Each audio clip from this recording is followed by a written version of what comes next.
नमस्कार, आप देख रहे हैं हमारा YouTube चैनल गौतम नवाचार। आज के इस वीडियो में हम शिक्षा की गुणवत्ता में सुधार के उद्देश्य से लर्निंग आउटकम आधारित टीचर हैंडबुक पर शिक्षण योजना का निर्माण कैसे करें, आइए आज हम इस वीडियो के माध्यम से जानते हैं। साथियों, आज की इस वीडियो में कक्षा 8वीं माध्यमिक शाला विषय विज्ञान की शिक्षण योजना एक उदाहरण स्वरूप आपके सामने प्रस्तुत है। साथियों, राज्य शिक्षा केंद्र के निर्देश हैं कि कोई भी शिक्षक किसी अन्य शिक्षक की शिक्षण योजना की कॉपी बिल्कुल भी ना करें। वे अपने स्तर से पाठ्यपुस्तक एवं लर्निंग आउटकम आधारित टीचर हैंडबुक एवं दक्षता उन्नयन आधारित वर्कबुक का उपयोग करते हुए एक अच्छी आदर्श शिक्षण योजना का निर्माण कर सकते हैं। साथियों, आइए जानते हैं इन 9 कॉलम पर आधारित एक आदर्श शिक्षण योजना उदाहरण स्वरूप यहाँ पेश है। आइए जानते हैं कि ये 9 कॉलम क्या हैं। यहाँ 9 कॉलम में दिया है। पहला कॉलम अवधारणा क्षेत्र, दूसरा कॉलम है पाठ का नाम एवं क्रमांक, तीसरा नाम है पेडागॉजिकल प्रक्रिया या गतिविधियाँ एवं प्रस्तावना, चौथा कॉलम है सुझावात्मक सहायक शिक्षण सामग्री या TLM, अगला कॉलम है अनुमानित समय या कालखंड, अगला कॉलम है लर्निंग इंडिकेटर, नेक्स्ट कॉलम है मूल्यांकन हेतु गतिविधियाँ एवं प्रश्न, और अगला कॉलम है आओ करके सीखें घर में या खेल खेल में, और सबसे अंतिम कॉलम है लर्निंग आउटकम्स। तो साथियों, हमें इन 9 कॉलम पर आधारित एक आदर्श शिक्षण योजना का निर्माण करना है। आइए साथियों, इसके निर्माण के लिए हमें पाठ्यपुस्तक एवं टीचर हैंडबुक एवं दक्षता उन्नयन आधारित जो वर्कबुक है उसका हम गहनता से अध्ययन करते हुए हम इस आदर्श शिक्षण योजना का निर्माण कर सकते हैं। आइए साथियों, देखते हैं। सबसे पहला कॉलम है हमारे पास अवधारणा क्षेत्र। आइए जान लेते हैं कि अवधारणा क्षेत्र क्या है। तो अवधारणा क्षेत्र किसी कक्षा से संबंधित समस्त पाठ्य वस्तु को मुख्य रूप से कुछ चिन्हित क्षेत्रों में विभाजित किया जाता है और यह चिन्हित क्षेत्र क्या कहलाते हैं? अवधारणा क्षेत्र कहलाते हैं। साथियों, हमें इस कॉलम में पाठ से संबंधित जो भी जानकारियाँ जिन्हें हम बच्चों को क्या सिखाना चाहते हैं इस कॉलम में, अवधारणा क्षेत्र वाले कॉलम में हम भरेंगे। साथियों, हम इस अवधारणा क्षेत्र वाले कॉलम में बच्चों को हम क्या सिखाना चाहते हैं इस कॉलम में हम अंकित करेंगे। जैसे कि मैंने यहाँ पर एक पाठ लिया है, पाठ 8 विज्ञान विषय कक्षा 8वीं का पाठ है। 8 पाठ है कोशिका संरचना एवं प्रकार्य, ये पाठ लिया है मैंने। हम इस पाठ में बच्चों को क्या सिखाएंगे, ये जो मुख्य चिन्हित क्षेत्र हैं ये अवधारणा क्षेत्र वाले कॉलम में भर देंगे। जैसे मैंने यहाँ पर कोशिका की खोज एवं कोशिका के बारे में चर्चा, मतलब कोशिका की खोज और कोशिका के बारे में विस्तार से जो चर्चा करेंगे हम यहाँ पर इस कॉलम में डालेंगे। इसी प्रकार से कोशिका की संरचना, कार्य, प्रकार के बारे में बताना, तो कोशिका की संरचना, उसके क्या कार्य हैं, उसके कितने प्रकार हैं, इसके बारे में भी हम बच्चों को बताएंगे। इसी प्रकार से जंतु एवं पादप कोशिका में अंतर एवं चित्र का वर्णन, जंतु और पादप कोशिका में जो अंतर है और उसके जो चित्र का वर्णन भी हम यहाँ पर करेंगे, तो इस कॉलम में हम दर्शा देंगे। इसी प्रकार से अगला कॉलम है, इसी प्रकार से अगला पॉइंट है इस कॉलम में हम दर्शा सकते हैं डिजिलैब पर उपलब्ध वीडियो, तो ये भी महत्वपूर्ण कॉलम हम यहाँ दर्शा सकते हैं। अब इस प्रकार से था यहाँ पर अवधारणा क्षेत्र, जिसमें हम पाठ से संबंधित कुछ चिन्हित क्षेत्रों को हम यहाँ पर अंकित कर सकते हैं। अब है हमारा दूसरा कॉलम पाठ का नाम एवं क्रमांक। तो साथियों, पाठ का नाम, हम विषय से संबंधित जो भी पाठ हम पढ़ा रहे हैं उसका नाम हम यहाँ अंकित कर देंगे। जैसे मान लीजिए हमने उदाहरण स्वरूप लिया है पाठ 8 कोशिका संरचना एवं प्रकार्य, तो हम पाठ का नाम लिख देंगे और उसका क्रमांक। अब अगला कॉलम है पेडागॉजिकल प्रक्रिया। तो साथियों, सबसे महत्वपूर्ण कॉलम कहलाता है हमारी शिक्षण योजना का पेडागॉजिकल प्रक्रिया। तो साथियों, हम जान लेते हैं कि पेडागॉजिकल प्रक्रिया क्या है। तो साथियों, अच्छी पेडागॉजिकल प्रक्रिया वह है जो बाल केंद्रित हो तथा प्रारंभिक स्तर की हो एवं बहुत ही रोचक हो। इसमें बहुत ही रोचक ढंग से कविता, कहानी, अन्य गतिविधियों के माध्यम से पेडागॉजिकल प्रक्रिया को प्रस्तुत की जानी चाहिए। साथ ही अवधारणा को विकसित करने के लिए छात्रों को अवसर भी दिए जाने चाहिए। तो ये था हमारे पास पेडागॉजिकल प्रक्रिया। तो साथियों, मैंने इस कॉलम में इस प्रकार भरा है, शिक्षक पादप एवं जंतु कोशिका से संबंधित अपने स्वनिर्मित चार्ट के माध्यम से कोशिका के विभिन्न अंगों के बारे में विस्तार से बताएंगे एवं उनके कार्यों का वर्णन कराएंगे। तो ये हम गतिविधि के माध्यम से यहाँ पर कोशिका के विभिन्न जो अंग हैं उनके बारे में बताएंगे एवं उनके कार्यों के बारे में हम जो वर्णन है उनके बारे में भी हम बताएंगे। चार्ट के माध्यम से बच्चों को कोशिका के बारे में और उनके कार्यों के बारे में बताएंगे। इसी प्रकार हम और भी कॉलम यहाँ दर्शा सकते हैं। शिक्षक छात्रों को पाठ से संबंधी वीडियो दीक्षा ऐप पर दिखाता है। बच्चे भी उत्साहपूर्वक वीडियो देखते हैं तथा पाठ संबंधी अपनी समझ को गहरा करते हैं। तो साथियों, डिजिलैब सामग्री के माध्यम से जो इस पाठ से संबंधित जो भी वीडियो है हम उसको कक्ष में बच्चों को दिखाएंगे और बच्चे उस वीडियो को देखकर अपनी समझ को विकसित करेंगे। तो साथियों, मैंने इस प्रकार से उदाहरण स्वरूप इस पाठ से संबंधित गतिविधियां करवाइए। आप भी अपने स्तर से गतिविधियां और भी करवा सकते हैं। तो साथियों, आइए अगला कॉलम है सुझावात्मक सहायक शिक्षण सामग्री। तो साथियों, हम इसको जान लेते हैं कि सहायक शिक्षण सामग्री क्या होती हैं।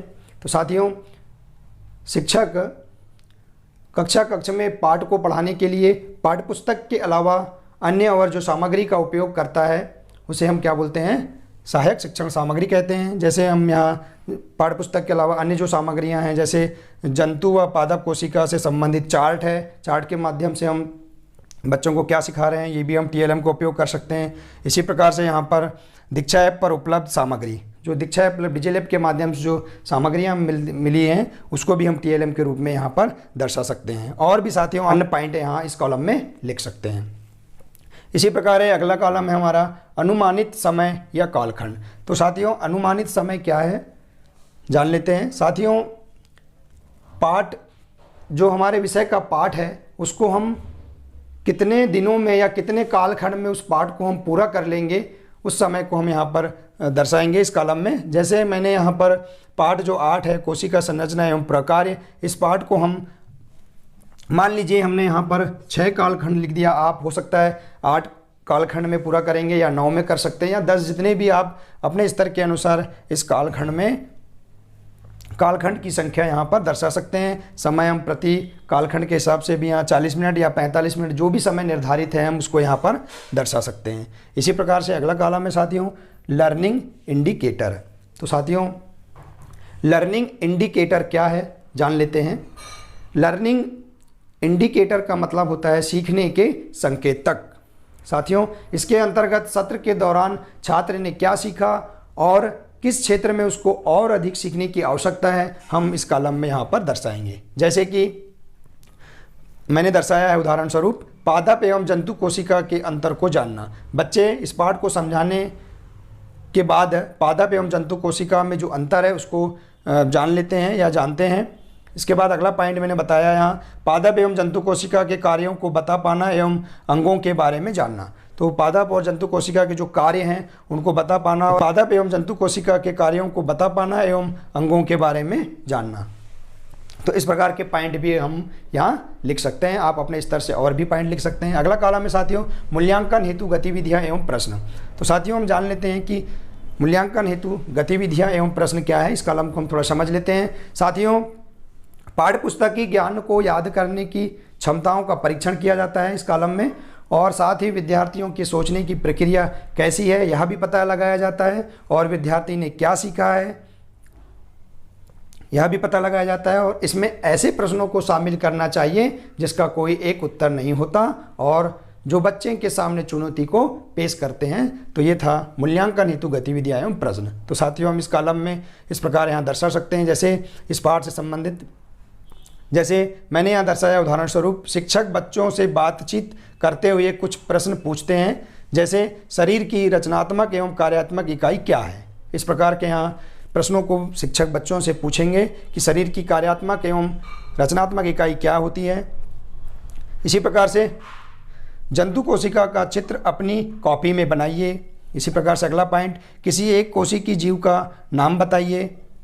और भी अगला पॉइंट हम यहाँ लिख सकते हैं कोशिका के समूह को क्या कहते हैं। ऐसे हम बहुत से प्रश्न बच्चों को उनके मूल्यांकन के लिए हम बहुत से प्रश्न बच्चों से पूछ सकते हैं। तो इस प्रकार की जानकारी हम इस कॉलम में दर्शा देंगे। इसी प्रकार से अगला कॉलम है साथियों आओ करके सीखें घर में या खेल खेल में। तो साथियों, आओ करके सीखें घर में या खेल खेल में हम इस कॉलम को जान लेते हैं। मतलब यह कॉलम यह एक ऐसा स्थल है जहाँ बच्चा कुछ ना कुछ अवश्य सीखता है और इसके माध्यम से बच्चे में रुचि भी बनी रहती है। तो ये है, आओ करके सीखें। साथियों, हम इस कॉलम में किस प्रकार की जानकारियाँ अंकित करेंगे, उदाहरण स्वरूप मैंने यहाँ डाला है, देखिए। तो साथियों, यहाँ पर इस कॉलम में किस प्रकार की जानकारियाँ दर्शाएंगे, उदाहरण स्वरूप देखते हैं। जैसे मैंने यहाँ पर इस पाठ से संबंधित जानकारी दर्शाई है। सभी बच्चे पादप एवं जंतु कोशिका का स्वच्छ सुंदर नामांकित चित्र बनाकर लाएंगे यथासंभव चित्रों को रंग भी भरेंगे। इस प्रकार हम बच्चों को कुछ ना कुछ करने के लिए जो देते हैं वो इस कॉलम में यहाँ पर हम लिख देंगे। इसी प्रकार से आप अन्य भी और जानकारियाँ यहाँ लिख सकते हैं। इसी प्रकार साथियों, हमारा सबसे अंतिम कॉलम है लर्निंग आउटकम्स। तो साथियों, लर्निंग आउटकम्स क्या होते हैं, इसे हम जान लेते हैं। लर्निंग आउटकम्स का मतलब होता है अधिगम या प्राप्ति। मतलब उस पाठ के अंत में जब हमने पाठ को पढ़ाया या उस पाठ के सत्र के अंत में बच्चे ने क्या सीखा या पढ़ाने के बाद बच्चे ने क्या प्राप्त किया, ये कहलाता है लर्निंग आउटकम्स। तो हम इस कॉलम में इस प्रकार की जानकारियाँ भर सकते हैं, जैसे मैंने यहाँ बताई है। बच्चे कोशिका की संरचना बता पाएंगे। मैंने उदाहरण स्वरूप यहाँ बताया इस पाठ से संबंधित। बच्चे कोशिका की संरचना को बता पाते हैं।